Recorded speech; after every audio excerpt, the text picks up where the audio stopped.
On October 20th, Nintendo pulled the covers off of the secretive Project NX and revealed the Nintendo Switch, a sleek, black, tablet-like home console hybrid. The 3-minute reveal video demonstrated its detachable controls and docking station, which make it possible to seamlessly transition from at-home to mobile gaming. Although we are still detail sparse, there's still a lot of information we can glean from this short reveal trailer. Nintendo are clearly targeting a specific market with this trailer, namely apartment-dwelling mid-20 to early 30-year-olds on the go. This is in contrast to previous Nintendo marketing videos, which primarily focused on the family market. This change in marketing is likely signaling that Nintendo is focusing on, or at least acknowledging, their older fans. They even used footage of Skyrim, a game rated M for mature, in their video. Nintendo will still probably have some heavy stakes in the family market, so features like parental controls wouldn't surprise me, and I suspect that the usual family-friendly Nintendo titles would stick around. But this acknowledgement of a long-neglected part of their market could signal a change in direction over at Nintendo.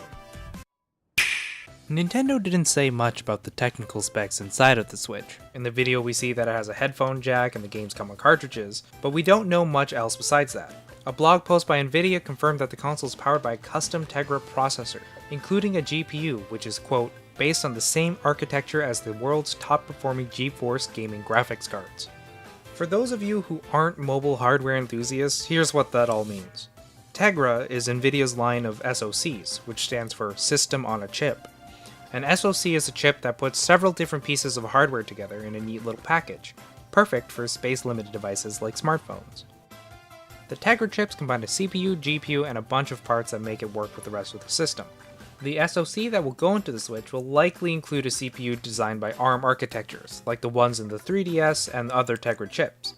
But the GPU, the part that will do the heavy lifting when it comes to graphics, is going to be something completely new for Nintendo. Based on the quote before, the GPU will likely be based on the Pascal architecture, a design found in the GTX 10 series. The GTX 10 series currently represents the top of the line in PC graphics hardware, and it runs circles around current console hardware. Does this mean that the Switch will cleanly outperform the current gen consoles? Probably not. The Switch is still going to be limited by its battery, cooling, size, and all the other factors necessary for it to be portable, so packing in a full GTX 1080 into a handheld is probably not going to happen. We can, however, assume the GPU will be much more powerful than anything Nintendo has ever put into a console. This chip choice also signals a change in thought process over at the Nintendo Research and Development Department. All the way back to the Game & Watch, Nintendo's strategy for hardware development has been to take existing, widely used hardware and use it in new, creative ways. Nintendo has never been on the cutting edge of computing technology. The Wii U, for example, was built on an IBM PowerPC 7XX microprocessor, a line that leads all the way back to 1997. Although we don't have the official confirmation from Nintendo on the exact details of the processor, which was codenamed Espresso, it's likely that the unit was a variant of the PowerPC 750CL, which was launched in 2006, a full 6 years before the launch of the Wii U. Relative to how fast the world of Silicon moves, 6 years is a really long time. The Pascal architecture was released in 2016, and with the Switch slated for a launch in March 2017, we can safely assume that the Switch will be Nintendo's most technically advanced system to date. We can assume a few things about the screen too, as the set designers have given us a very handy hint to the size of the Switch, in the form of an amiibo. Now, an amiibo's base is just under 2 inches, and in this frame taken from the real video, Yoshi's base measures in at about 52 pixels. In that same screen, the Switch measures up to 170 pixels. Using a little math, we can assume that the Switch is about 6.5 inches long. In this next still, using some more pixel measurement and math, we can see that the screen takes about 83% of the unit's total length, giving us a screen length about 5.44 inches. We can also see that the screen has a 16:9 aspect ratio, giving us a screen height of about 3 inches. Altogether, our good friend Pythagoras tells us we have a diagonal screen measurement of about 6.2 inches. This lines up with rumors that surfaced a couple months ago, which said the NX had a 6.2-inch 720p multi-touch touchscreen. This makes sense as the Switch has a glass screen, which could mean that it has a capacitive touchscreen, like the ones in your smartphones, instead of a resistive touchscreen like the ones in the 3DS. Remember that these rumors were about a prototype, and the final screen resolution may have changed. Also keep in mind that the Switch is designed to be used as a home console as well, a home console likely hooked up to a 1080p screen. Now I doubt that Nintendo would let the Switch push out a 720p image to a 1080p TV. This leads me to believe that the screen may be a 1080p screen, which is not that far of a stretch for a screen of that size nowadays. Or, in the case that it's a 720p screen, that the Switch has some neat tricks up its sleeve.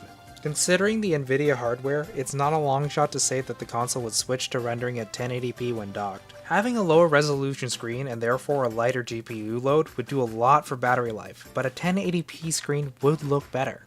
So we'll have to see which spec Nintendo R&D thinks is more important.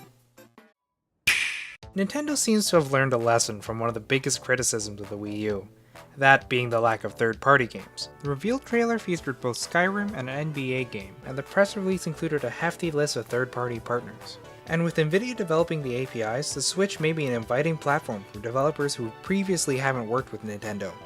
I wouldn't expect the Nintendo originals to disappear though, as unless there's a 4DS in the works, every developer working for Nintendo is now developing for a single platform. The Switch seems like a huge change in direction over at Nintendo, and it makes sense that it would be. Nintendo has gone through a lot of changes since the release of the Wii U. Not only did the person in the CEO seat change with Satoru Iwata's death, but the rest of the company has gone through some pretty drastic restructuring as well. In fact, just months after the launch of the Wii U, the departments responsible for developing the home consoles and the handheld consoles were merged into one department. The Nintendo Switch is the first step into the new Nintendo. Whether or not that's a good thing is yet to be seen, but I personally am hopeful. The Switch feels like Nintendo owning up to every criticism anyone ever had about their hardware. The gimmicky controls and dated internals are nowhere to be seen, and in their place, we have a wealth of potential third-party support and a trailer aimed towards a long overlooked portion of Nintendo fans. This new era of Nintendo just might have what it takes to be a great one.